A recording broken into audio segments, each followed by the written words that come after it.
I'll refer you to paragraph 11 of your affidavit. Yes, Your Honor. On the reason why you filed the affidavit. Could you come clear or clarify why you saw this affidavit, referring to paragraph 11?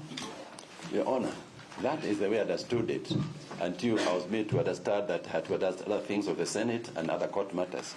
Because as far as I'm concerned, Your Honor, that paragraph summarizes why that I make this affidavit in my capacity as a medical expert, not a legal expert, in adult cardiology, to assist this honorable court in establishing that the first petitioner was duly admitted to hospital on the date in question, underwent treatment.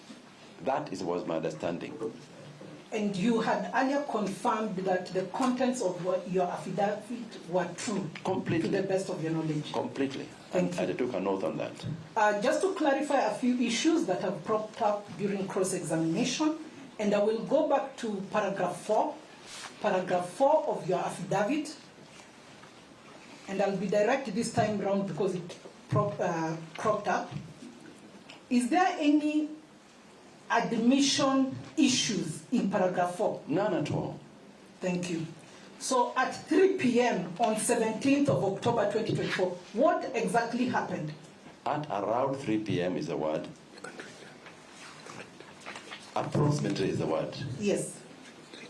If you want to know the exact time, it was 3:25. I have it. What happened? At around that time is when the hospital. Thank you. We took him in. We started the normal thing that we do for history taking his weight, blood pressure, and such. At that time, if you allow me to explain, is the time we start now the admission process. Thank you. And admission is a process, not an instant. And as we are doing those things, the accountants asking who is going to pay for this, blah, blah. And when they are ready, then they fix on the computer, this man is now admitted. So when was he admitted?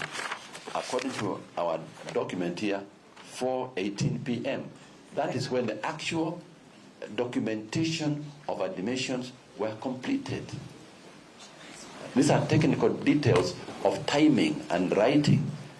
Before that time, we are still seeing the client. We are doing the necessary things, but he's technically not admitted because the accountants have not allowed us to do that. Thank you. I'll refer you to page 1 of 4 of the discharge summary. And on the top, the patient name is RG. You know, Your Honor, if you come to hospital and you are an ordinary citizen, we put your full names and all your other names.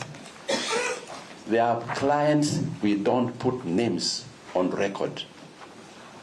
My Lord, we still object. That evidence is extrinsic to the record. It is inadmissible. And my good colleague here knows that question is also impermissible. The question was actually raised in cross-examination, and what we are seeking is a clarification on who RG is. And Your Honor, I have said, our practice in a hospital to protect privacy, because these documents go around hospitals. The malaria parasite is positive, blah, blah, it's for so and so.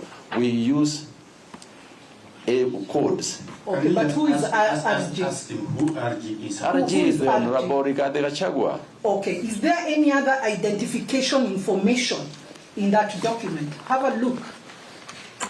Is there any other identification?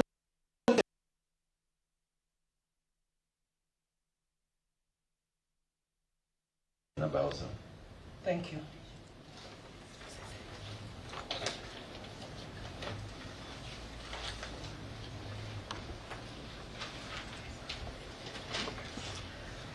Would you confirm whether there is any discrepancy between the affidavit and DKG3, the discharge summary? Not at all. Thank you. And lastly, is DKRG, what document is DKRG? Because there's been an allegation of a medical report.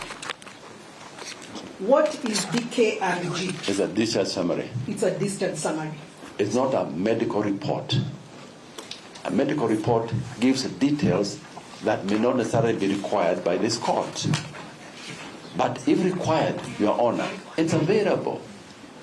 And in your discharge summary, you are confirming what you deponed to in paragraph 11 on the purpose of the affidavit. Absolutely, Your Honor. Which is admission, discharge, and treatment. Absolutely.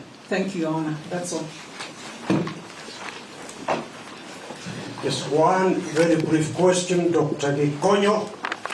It was put to you by Dr. Gikonyo